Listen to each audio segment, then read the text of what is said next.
ఇప్పుడు వచ్చేసి English, British. మెయిన్గా ఇక్కడ వచ్చేసి క్వీన్ ఎలిజబెత్ I ఈమెకు చార్టర్ ఇచ్చింది.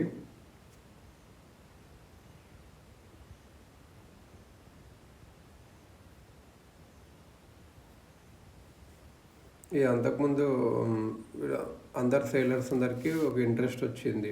ఫ్రాన్సిస్ డేక్రేస్ ఓయాస్ దేర్ ఆన్ ద వరల్డ్ చేశాడు. ఫ్రాన్సిస్ డ్రేక్ ఈయన ఏం చేశాడంటే అరౌండ్ ద వరల్డ్ ఒక ఓయేజ్ చేశాడు. ఇంకా స్పానిష్ ఆర్మడాని బ్రిటిష్ వాళ్ళు గెలిచారు. సో అప్పుడు వీళ్ళకి ఒక ఇంట్రెస్ట్ వచ్చింది. వీళ్ళకి ఇంకోటి ఏంటంటే పోర్చుగీస్ బాగా సంపాదిస్తున్నారు, బాగా ఏం చేస్తున్నారు ట్రేడ్ వల్ల అని చెప్పి తెలిసిపోయింది అన్నట్టు ఈస్టర్న్ ట్రేడ్లో. సో ఇప్పుడు ఇంగ్లీష్ వాళ్ళు ఏమనుకుంటారు, మేము కూడా ట్రేడ్ చేయాలి అని చెప్పి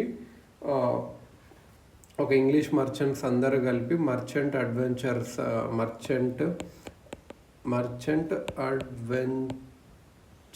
అని చెప్పి వీళ్ళందరూ ఒక కంపెనీ ఫామ్ చేసుకున్నారు.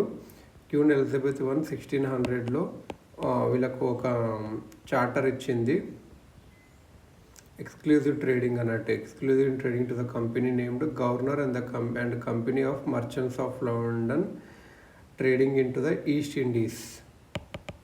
కంపెనీ నేమ్ ఏదంటే governor and company of merchants of London trading in to the East Indies ఇలా అని చెప్పి వచ్చారు. ఇనిషియల్గా 15 years మొనోపోలీ ఇచ్చారు.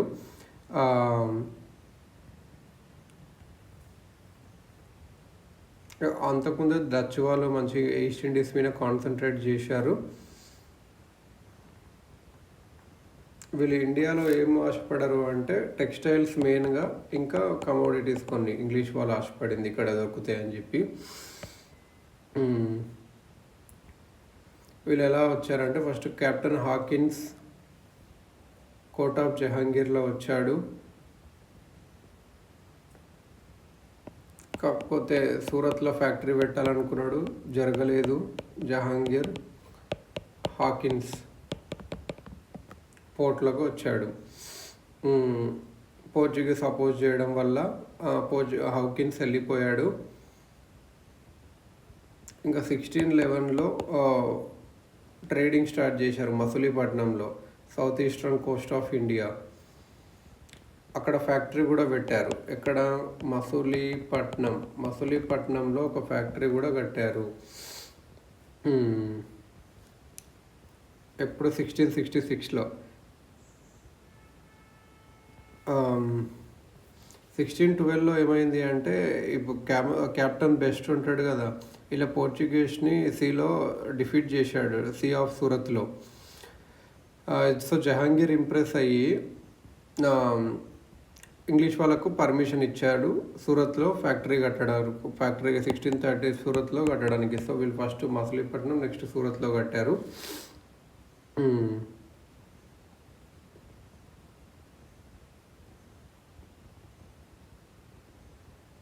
దాని తర్వాత సర్ థామస్ రాయ్ అనేటనే ఒక ఆయన జహాంగీర్ కోర్ట్కి వచ్చాడు జేమ్స్ I అంబాసిడర్గా. ట్రీటీలో ఫెయిల్ అయ్యాడు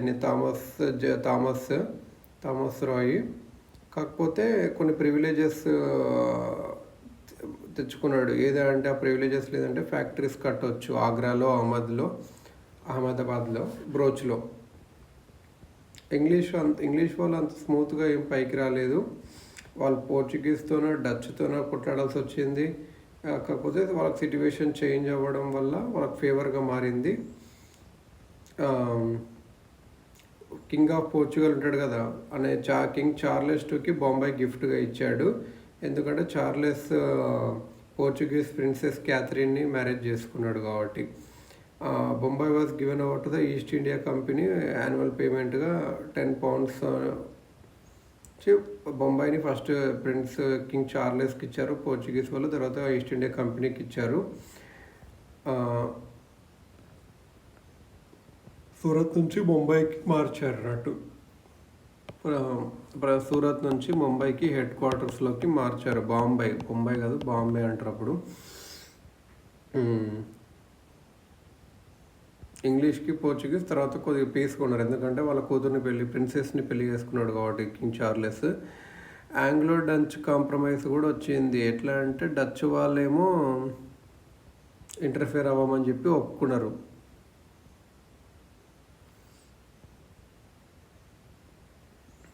ఈ సుల్తాన్ ఆఫ్ గోల్కొండ ఉంటాడు కదా, ఇంగ్లీష్ వాళ్ళది పొజిషన్ ఎలా పెరిగింది అంటే గోల్డెన్ ఫర్మాన్ ఎవరిచ్చారు ఇది? గోల్కొండ సుల్తాన్ ఇచ్చాడు 1632లో. 15 పగోడాస్ ఏ ఇయర్. పగోడాస్ పే చేసి 500 పగోడాస్కి ఇరిస్తే అయిపోయాయి. సో ఇలా పోర్ట్స్ ఆఫ్ గోల్కొండలో మంచిగా ట్రేడ్ చేయొచ్చు అని చెప్పారు అన్నట్టు.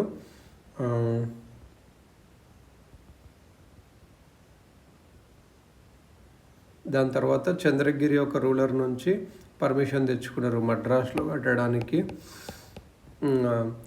ఇదే ఫోర్ట్ సెయింట్ గార్జ్ ఒక ఫ్యాక్టరీ ఫోర్ట్ అయింది. ఇదే మచిలీపట్నంని రిప్లేస్ చేశారు. మచిలీపట్నం రిప్లేస్ చేసింది head quarter of English settlement south ఇండియాలో. మచిలీపట్నం రిప్లేస్ చేసి మద్రాస్ అయ్యింది వీళ్ళది, సెయింట్ జార్జ్. మహానది డెల్టాలో కానీ బాలాసోర్లో కానీ వీళ్ళ ఫ్యాక్టరీస్ పెట్టారన్నట్టు. సో అట్లా వెస్ట్ సౌత్లో. బెంగాల్లో ఎలా అయిందంటే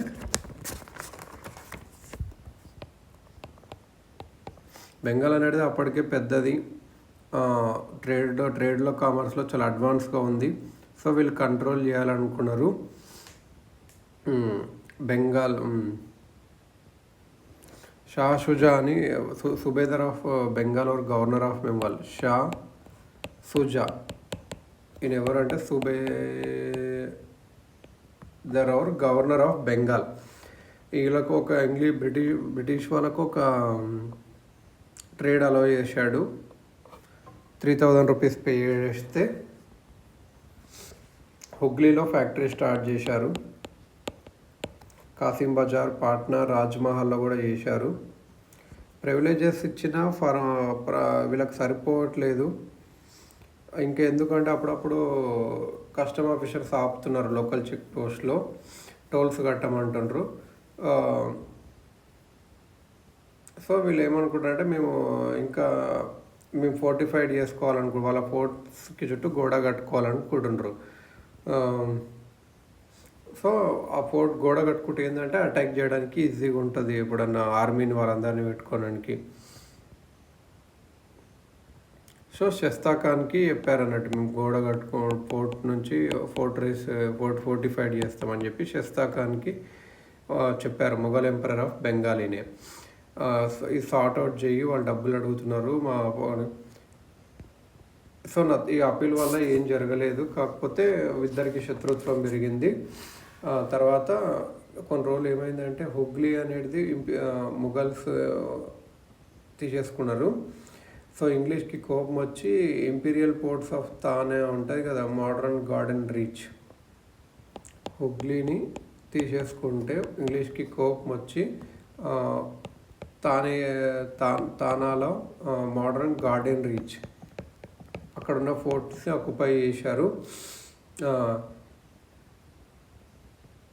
ఈ raiding Hijli in east Midnapore, Mughal fortifications, Balasore అక్కడ ఉన్నవన్నీ వేసి దాని తర్వాత ఏమైందంటే ఇంగ్లీష్ అనేవాళ్ళు దాని తర్వాత ఇంగ్లీష్ని డిఫీట్ చేశారు ఆల్మోస్ట్. కొద్దిగా వాళ్ళు హుగ్లీ వదిలి వెళ్ళిపోవాల్సి వచ్చింది. Unhealthy location at mouth of Ganga అక్కడికి పంపించారు అన్నట్టు. సో మొఘల్ హుగ్లీ అటాక్ చేయడం వల్ల మళ్ళీ ఇంగ్లీష్ కంపెనీ వీళ్ళు నెగోషియేషన్ స్టార్ట్ చేసి సుట్టనుటి అనే ప్లేస్కి రావాలి అన్నట్లు నెగోషియేషన్స్ చేశారు. సుట్టనుటికి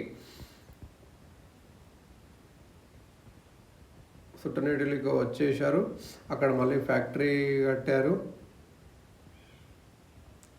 ఇంకొక ఫిబ్రవరి 10, 1690లో ఇంపీరియల్ ఫర్మాన్ తీసుకున్నారు. సో ఇంగ్లీష్కి ట్రేడ్ చేసుకోవచ్చు అని చెప్పారు అన్నట్టు.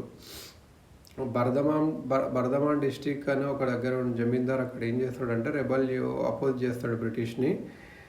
వాళ్ళు ఫోర్టిఫై చేసుకుంటారు వాళ్ళ సెటినేట్ని సుతానుటి దగ్గర పర్మిషన్ తీసేసుకున్నారు. ఆయన బ్రిటిషర్స్కి పర్మిషన్ వచ్చింది. సుతానిటి, గోవిందాపూర్, కాలిఘట్ ఓనర్స్ నుంచి.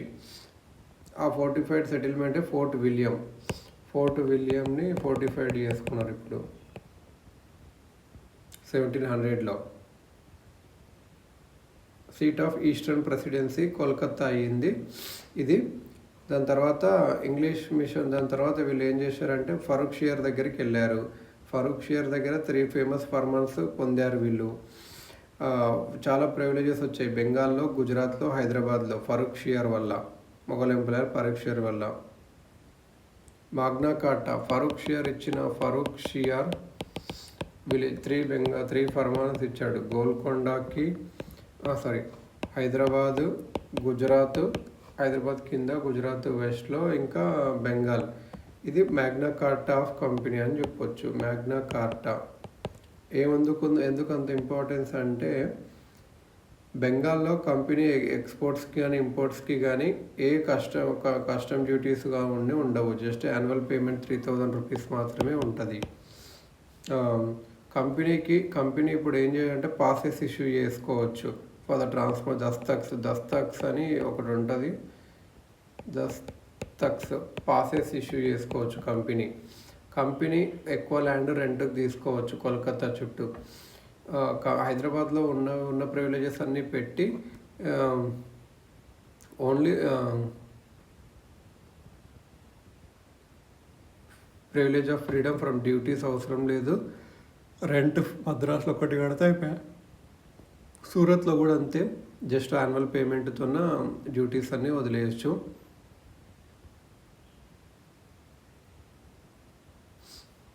కాయిన్స్ ఏవైతే ముంబైలో బ్రిటిషర్స్ మింట్ చేస్తున్నారో అవన్నీ ఇండియాలో చెల్తాయి. మింటెడ్ ఎట్ ముంబై అలా అన్నట్టు.